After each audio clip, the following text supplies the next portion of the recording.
নমস্কাৰ বন্ধুসকল, good morning.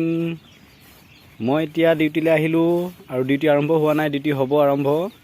আৰু আজি আপোনালোকক মই ল'ৰাৰ ইণ্টাৰভিউ যিটো পুলিচৰ ল'ৰাৰ ইণ্টাৰভিউ পৰিৱেশটো মই অকণমান দেখাম আৰু আপোনালোকে এক্সপিৰিয়েঞ্চ ল'ব পাৰিব। আৰু যিবিলাকে ইণ্টাৰভিউ দিব তেখেতলোকেও এক্সপিৰিয়েঞ্চ ল'ব পাৰিব।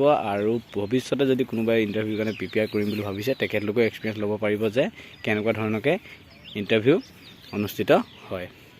তো মই এতিয়া ফিল্ডত আছোঁ লিকাবালি, ধেমাজি লিকাবালি বেটেলিয়ান কেম্পৰ ভিতৰত আছোঁ আৰু পাহাৰৰ কিনাৰত আছোঁ। তো এতিয়া ৰাতিপুৱাৰ সময়, তো আজি ৰ'দটো ইমান ওলোৱা নাই, তো বতৰো ভাল। তো সেইটো কাৰণে ভাবিলোঁ এটা ভিডিঅ'কে বনোৱা যাওক, অলপ পৰিৱেশটো দেখাম, ইণ্টাৰভিউ দেখাবলৈ চেষ্টা কৰিম। আৰু এতিয়া বহুত ধুনীয়া বতাহ মাৰি আছে, ইয়াতে অলপ বতাহ মাৰি আছে লাহে লাহে। আজি বতাহ ইমান বলা নাই, কমকৈ মাৰি আছে বতাহ। তো আপোনালোকক দেখাই যাওঁ, আপোনালোকে চাই থাকিব।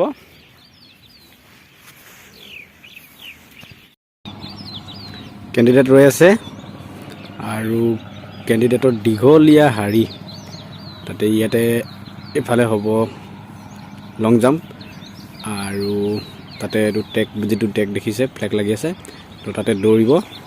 আৰু সেইফালে আমাৰ যিখিনি ডকুমেণ্টছ বা যিখিনি অফিচিয়েল কাম হ'ব আৰু মেডিকেল হ'ব আৰু হাইট, তাৰপিছতে চেছ জোখাৰ পিছত দৌৰিব, তাৰপিছত দৌৰি আহি জাম্প কৰিব আৰু জাম্প কৰি কিনি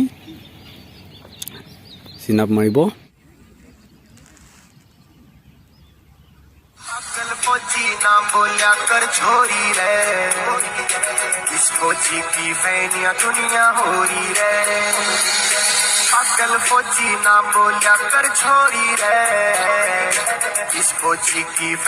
दुनिया हो रही है।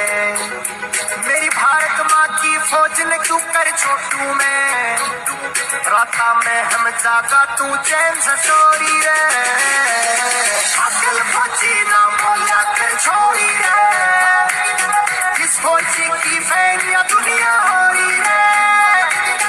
पागल फौजी ना बोलिया कर छोरी रे, इस फौजी की फैलिया दुनिया हो रही है।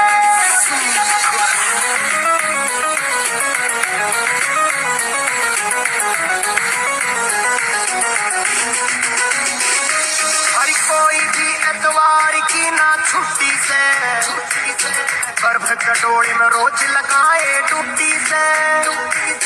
यारा गला बॉर्डर पे हम जा रखे, हर शामी दुश्मन भी तेरा से टूटी रे।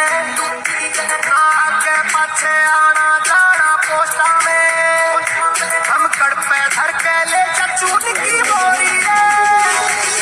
पागल फौजी ना बोलिया कर छोरी रे, इस फौजी की फैलिया दुनिया हो रही है। पागल फौजी ना बोलिया कर छोरी रे, इस फौजी की फैलिया दुनिया हो रही है।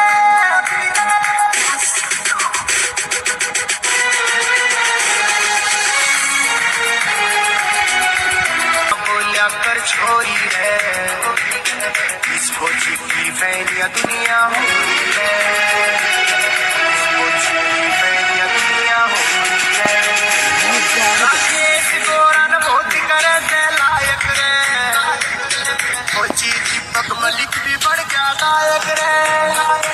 जो पूरी তো বন্ধুসকল, ভিডিঅ'টো কেনেকুৱা পালে জনাব, লাইক কৰিব, কমেণ্ট কৰিব আৰু পাৰিলে শ্বেয়াৰ কৰিব বুলি আশা কৰিলোঁ।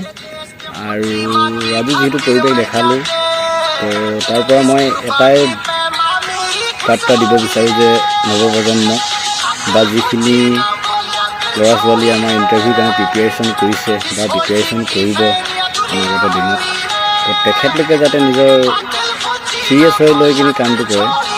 কাৰণ কেলৈ এতিয়া যোনটো কম্পিটিশ্যনৰ যুগ আহি গ'ল, তো যিহেতু এটা পষ্টৰ কাৰণে চাগে হাজাৰ ওচৰা-ওচৰি কেণ্ডিডেট আহিছে বুলি ক'ব লাগিব ইয়াতে। তো সেইটো কাৰণে ভাবি চাওক, যদি আমি চিৰিয়াছ হৈ কিনি কাম নকৰোঁ, ছিংগুল মাইণ্ডটো যদি কাম নকৰোঁ, তো কেতিয়াও আমি নিজৰ গ'লটো নাপাওঁ। আৰু সেইটোৱে মোৰ ফালৰ পৰা মই এটা বাৰ্তা দিব বিচাৰিছোঁ।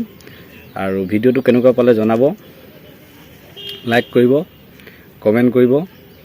যদি কিবা ভুল হৈছে মই তাক ইমপ্ৰুভ কৰিবলৈ চেষ্টা কৰিম আৰু এনেকৈ ভিডিঅ'বিলাক দি থাকিম এটা দুটা যিমান দূৰ পাৰোঁ আৰু আপোনালোকে মৰম চেনেহ আৰু আশীৰ্বাদ দি যাব বুলিও আশা কৰিলোঁ। ধন্যবাদ।